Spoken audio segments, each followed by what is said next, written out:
Walaqad nadana Nuhun falani'mal mujibun. Dan demi sesungguhnya Nabi Nuh telah berdoa, merayu kepada kami, memohon pertolongan, maka kami adalah sebaik-baik yang memakbulkan doa permohonan.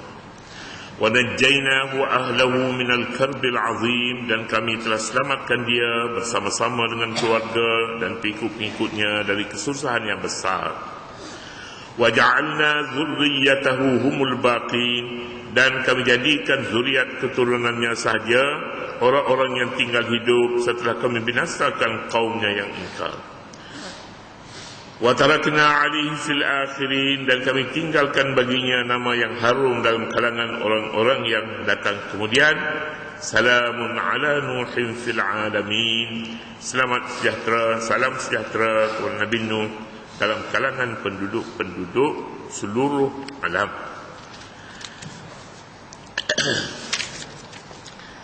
Beralih daripada berbicara ahli syurga dan ahli neraka, masuk pula berbicara kepada Abul Bashar, kepada Nabi Nuh, bapa manusia kedua selepas daripada Nabi Adam AS. Bapa manusia yang kedua iaitu Nabi Nuh AS, dikatakan yang kedua kerana yang terselamat pada zaman ini ialah mereka yang menyertai Nuh di atas perahu besarnya.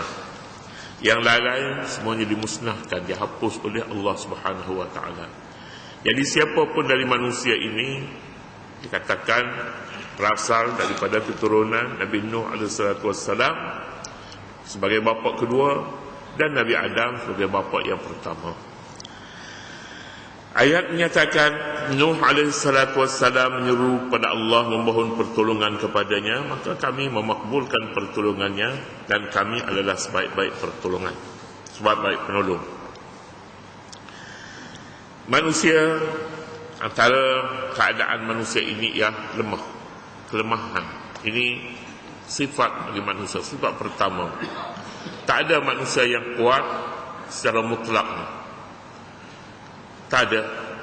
Oleh yang demikian, tabiat manusia, dia akan menyeru, dia akan berdoa, dia akan memanggil. Bayi kecil apabila dia menghadapi masalah, dia memanggil ibunya, bapaknya. Manusia bila dia mempunyai masalah dan kelemahan itu, diminta supaya diatasi oleh orang-orang yang di sekitarnya, yang mengetahui tentangnya. Nabi Nuh AS adalah termasuk dalam golongan manusia. Oleh yang demikian maka dia lemah dan dia perlu mencari kekuatan daripada pihak yang boleh menolongnya. Yang boleh menolongnya dan bagi orang mukmin ialah Allah Subhanahu wa taala. Bagi orang kafir, dia akan meminta tolong daripada berhalanya, daripada kepercayaannya, daripada makhluk-makhluk haluskah ataupun berbagai-bagai lagi.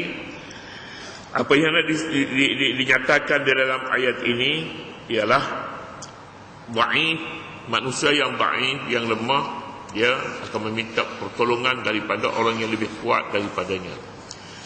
Dan pula lah sama ada dia orang mukmin ataupun tidak mukmin, kafir. Kalau dia orang mukmin, dia memohon pertolongan kepada Allah Subhanahu wa taala sebagai tempat yang terakhir baginya. Orang musyrik dia akan meminta tolong daripada sesiapa sahaja.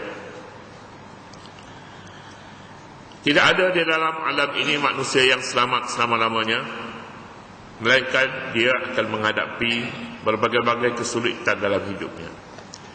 Dia ditimpa malapetaka, dia ditimpa musibah, dia ditimpa ketakutan, keresahan di dalam hidup, sakit, kemiskinan,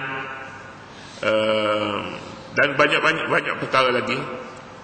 Semuanya ini mengganggu kehidupannya sebagai seorang manusia di bumi ini. Kadang-kadang gangguan itu datangnya bukan dari luar, tapi dalam rumahnya sendiri, anak-anaknya, isterinya, keluarganya, bapaknya, ibunya. Ini semuanya merupakan malapetaka yang tidak ada tempat lain bagi manusia untuk memohon pertolongan selain daripada Allah Subhanahu wa taala. Allah Subhanahu wa taala boleh diminta daripadanya kerana disebut dalam ayat ini ni'mal mujibu. Wa laqad nadana Nuhun fala ni'mal mujibun. Sesungguhnya Nabi Nuh memohon kepada kami, menyeru kami, maka kamilah sebaik-baik orang yang memakbulkan doanya. Ini jalan yang lurus, jalan ke syurga. Apabila memohon, mohonlah kepada Allah Subhanahu wa taala.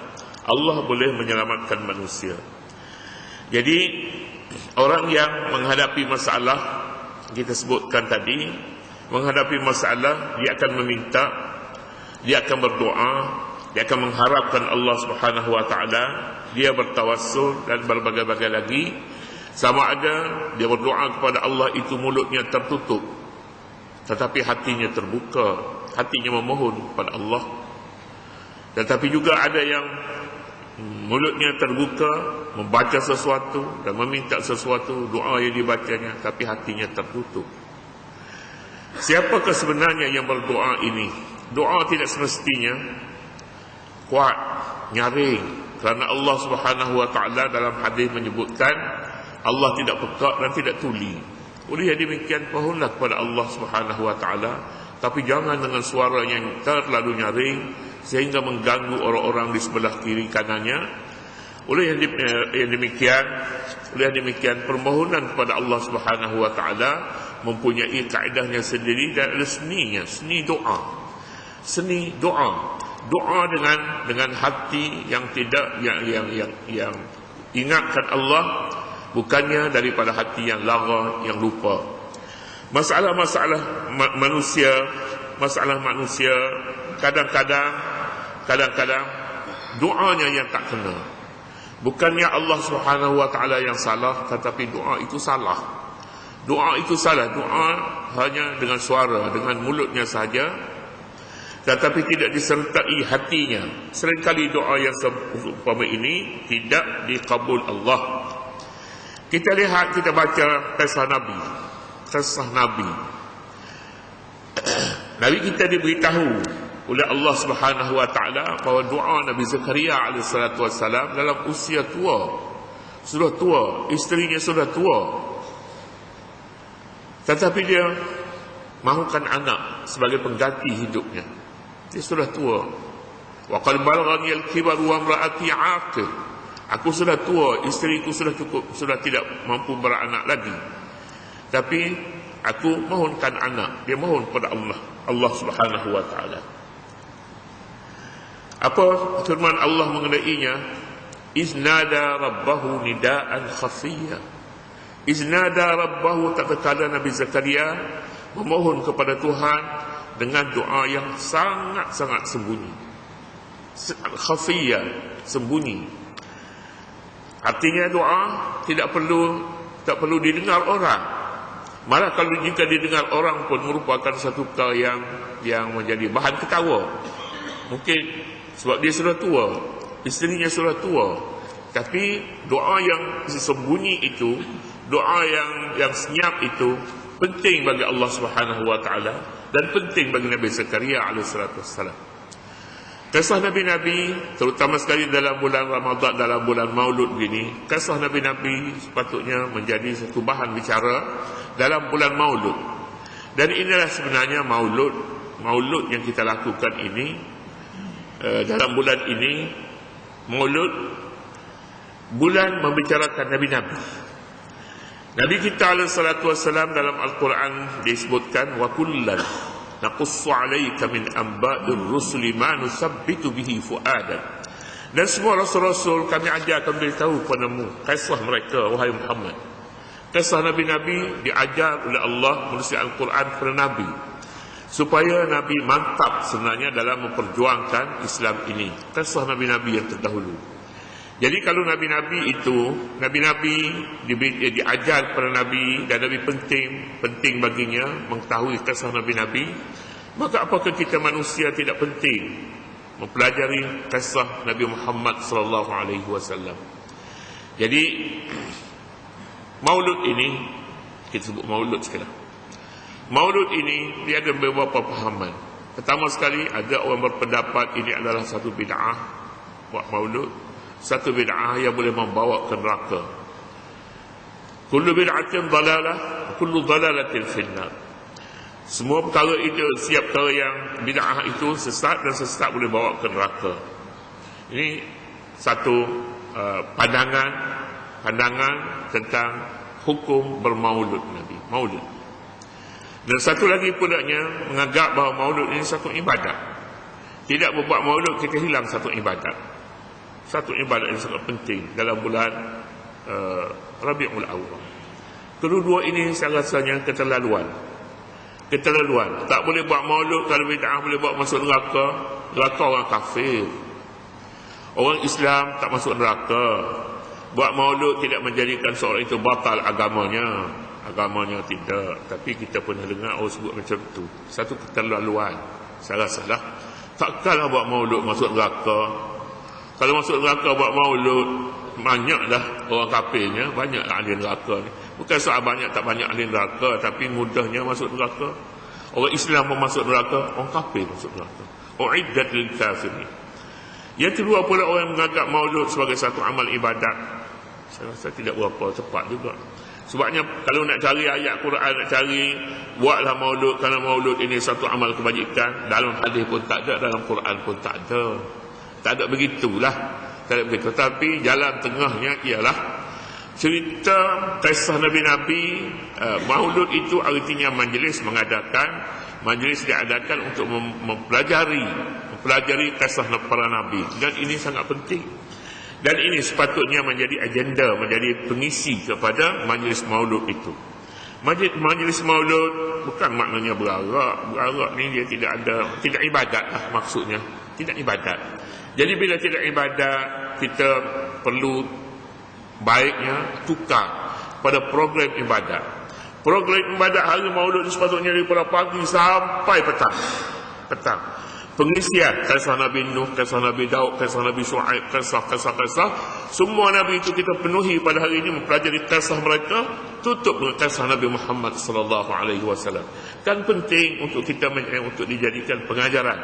Kita tak tahu kisah Nabi Daud. Tahulah sikit-sikitnya Nabi Daud. Nabi Daud tu dia pandai buat baju rantai, dia ilmu tentang besi ni ada pada Nabi Daud. Kita ni lebih detail lagi, lebih terperinci mengenai Nabi-Nabi. Kisah Nabi-Nabi, termasuklah Nabi Muhammad. Jadi saya rasa mazhab yang ataupun pemikiran yang sederhana ialah pemikiran maulud itu satu majlis kita memperingati kisah para Nabi, termasuklah Nabi Muhammad sallallahu alaihi wasallam. Kita perlu buang sebenarnya perkara yang tidak ada kena-mengena, tak ada kena-mengena dengan Nabi. Itu problem untuk kanak-kanak, problem untuk orang dewasa sangat penting. Dan sangat sesuai untuk dibicarakan dalam bulan Rabiul Awwal ini. Iznada rabbahu nida'an khafiyya qala rabbi inni wahana al'azmu minni washta'ala ar-ra'su shayban wa lam akun bidu'aika rabbi shaqiyya. Nabi Zakaria alaihi salatu wassalam merayu kepada Allah. Dia tidak kata ya Allah, Allahumma rzuqni waladan, ya Allah berikan pada aku anak lelaki. Ya Allah, dia tidak kata macam itu doa. Dia kata macam mana? Dia kata aku dah lemah siku tulang, aku dah tua, kepala pun sudah penuh dengan uban, banyak lagi dia merayu tentang kelemahan dirinya, tetapi aku tidak pernah berputus asa daripadamu untuk mendapatkan anak. Itu seni doa. Bercakapkan mengapa kita perlukan seorang anak, mengapa kita perlukan kesihatan, mengapa kita perlukan kekayaan, mengapa kita perlukan. Kita boleh memohon kepada Allah dan kita boleh bersedih dengannya. Kita boleh sebutkan seperti mana disebutkan oleh Zakaria, kepala sudah uban, kaki tangan sudah lemah, orak saraf sudah lemah, dan banyak lagi kelemahan-kelemahan. Sedangkan tugas masih banyak yang perlu disediakan. Tugas masih banyak. Siapa yang boleh mengganti di belakangku? Kurniakanlah aku kepadaku seorang anak. Allah Subhanahu wa taala kabulkan daripada isterinya yang sudah lama mandul. Bukan mandul tapi sudah tua. Dia sendiri pun sudah tua. Biasanya orang bila sudah tua mengharapkan anak seperti mengharapkan satu perkara yang mustahil. Tetapi indah seni doa, hubungan dengan Allah tidak pernah terputus, sentiasa terbuka. wa laqad nadana nuhun falani'mal mujibun. Nabi Nuh berdoa kepada kami sebaik-baik yang memberi pertolongan kepadanya, sekalipun sudah berpuluh-puluh tahun, seumur hidup Nabi Nuh berdoa, Nabi Nuh berdakwah. Tapi berapa orang yang menyahut seruan Nabi Nuh alaihissalam? Boleh dibilang dengan jari. Kan ini satu perkara yang sangat mengecewakan Nabi Nuh. Tapi bukannya Nabi Nuh tidak berjaya, dia sudah berjaya. Tetapi tak kalah, tak lebih daripada 10 orang.